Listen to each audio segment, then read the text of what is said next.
नमस्कार साथियों, मैं मनीष भारती संस्कृति आई इस प्लेटफॉर्म पर आप सभी का स्वागत करता हूं। साथियों, जैसा कि जानते हैं यूपीएससी प्रारंभिक परीक्षा को ध्यान में रखते हुए हम लोग प्रत्येक दिन करंट अफेयर्स का रिवीजन कर रहे हैं। 5 टॉपिक लाते हैं 5 प्रश्न के साथ। एपिसोड 79 पर पहुंच चुके हैं। पहला प्रश्न देखिए, और ये पहला प्रश्न जो है वह जैसा कि आप जानते हैं कि अनुसूचित जाति यानी कि एससी के उप वर्गीकरण को औपचारिक रूप से लागू करने वाला पहला राज्य कौन सा है, ये पूछा गया। सुप्रीम कोर्ट के डिसीजन के बाद जो है ये बात को लेकर के चर्चा चला और यहाँ पर 4 राज्य आपको दिए गए हैं। देखिए, तेलंगाना है ना, 2014 में एक नया राज्य देश में बनता है, आंध्र प्रदेश से अलग होकर के तेलंगाना। तो तेलंगाना देश का पहला ऐसा राज्य है जिसने अनुसूचित जातियों के उप वर्गीकरण को औपचारिक रूप से अपने यहाँ लागू किया। इस निर्णय का उद्देश्य क्या है? अनुसूचित जाति समुदाय के भीतर किस तरह से सामाजिक और आर्थिक रूप से जो पिछड़े वर्ग होंगे उनको आरक्षण और सरकारी योजनाओं का अधिक लाभ दिया जा सके, है ना। आप जानते हैं सुप्रीम कोर्ट का ये डिसीजन था। तो तेलंगाना बी विकल्प के साथ आपको जाना है। क्यूपीएआई इंडस क्वांटम कंप्यूटर के संदर्भ में निम्नलिखित कथनों पर विचार कीजिए। यह महत्वपूर्ण हो सकता है आपके नजरिए से, साइंस टेक के नजरिए से। इसको 3 स्टार लगा दीजिए। और पूछा गया है सही है कौन सा कथन। अब चलिए, यहाँ पर कुछ कथन दिए गए हैं, 2 कथन दिया गया है, दोनों को ध्यान से देखते हैं। यह देश का पहला full stack quantum computing system है। देखिए, यहाँ पर जो चीजें हैं, यहाँ आपसे पूछा गया है कि पहला, तो कीवर्ड को पहचानिए, full stack quantum computing system. देखेंगे, यह उच्च स्तर की गणना और जटिल समाधान के लिए 25 सुपर कंडक्टिंग क्यूबिट्स का उपयोग करता है। अब जब यहाँ पर इसकी बात की जाएगी तो निश्चित तौर पर यह भारत का पहला पूर्ण स्टैक क्वांटम कंप्यूटिंग प्लेटफॉर्म है, जो कि क्वांटम प्रोसेसर, उच्च प्रदर्शन कंप्यूटिंग यानी कि एचपीसी जिसको कहा जाता है सॉफ्टवेयर, और एआई संचालित समाधान को जो है वह इंटीग्रेट करने का काम करता है। यानी कि पहला स्टेटमेंट जो है वह सही हो गया। दूसरा जो यहाँ पर कहा जाता है कि इसमें 25 सुपर कंडक्टिंग क्यूबिट्स का क्या यूज किया जाता है, निश्चित तौर पर इसका इस्तेमाल इसमें किया गया है, जो इसे भारत का सबसे शक्तिशाली क्वांटम कंप्यूटर जो है वह बनाता है। यानी कि दोनों ही स्टेटमेंट सही है। सी विकल्प के साथ चलेंगे, 1 और 2 दोनों ही सही हो गया। सर शंकरन नायर के संदर्भ में निम्नलिखित कथनों पर विचार कीजिए। सही है कौन से कथन, ये आपसे पूछा गया है। इन्होंने जालियांवाला बाग नरसंहार के विरोध में वायसराय की कार्यकारी परिषद से इस्तीफा दे दिया। पहला, इन्होंने गांधी एंड अनार्की नामक अपनी पुस्तक में गांधी के अहिंसा, सविनय अवज्ञा और असहयोग के तरीकों की आलोचना की। वर्ष 1897 में भारतीय राष्ट्रीय कांग्रेस के सबसे कम उम्र के अध्यक्ष बने। ये 3 स्टेटमेंट आपको दिया गया है। देखिए, ये टॉपिक चर्चा में रहा है, यहां से पूछा जा सकता है। क्यों? क्योंकि एक फिल्म आ रहा है केसरी का पार्ट 2, है ना, अक्षय कुमार का।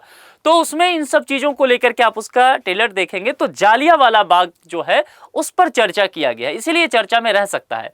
अब यहां पर जो चर्चा किया गया है वो इस व्यक्ति को लेकर के, सर शंकरन नायर। ठीक है, देखिए, सर शंकरन नायर 1919 में जालियांवाला बाग नरसंहार हुआ था, हम सब जानते हैं। इसके विरोध में उन्होंने वायसराय की कार्यकारी परिषद से इस्तीफा दे दिया था, ये सही है। दूसरी बात, क्या उन्होंने गांधी एंड अनार्की नामक एक पुस्तक लिखा था, ये बात भी सही है। और उसमें उन्होंने गांधी जी के रणनीतियों, खास करके जो उनकी रणनीतियां था, सत्य और अहिंसा, असहयोग आंदोलन, उसकी आलोचना भी इस पुस्तक में किया। बहुत अच्छी पुस्तक है, पढ़ सकते हैं इसे। और वर्ष 1897 में भारतीय राष्ट्रीय कांग्रेस के सबसे कम उम्र के क्या ये अध्यक्ष बने थे? निश्चित तौर पर ये सबसे कम उम्र के सबसे युवा अध्यक्ष रहे हैं और दक्षिण भारतीय नेताओं में से एक मजबूत कद इनका रहा है। यानी कि ये तीसरा स्टेटमेंट भी सही है। कौन से कथन सही है? तीनों सही है। तीनों कहां देखिए, डी में है, 1, 2 और 3। ठीक है, चलिए आगे बढ़ जाते हैं। चौथे, निर्देशित ऊर्जा हथियार प्रणाली MK2A के संदर्भ में, MK2A के संदर्भ में निम्नलिखित में से कौन सा कथन सही नहीं है? ध्यान देना है, सही नहीं है। इसलिए प्रश्न को कहता हूं बहुत ध्यान से, बार बार देखिए।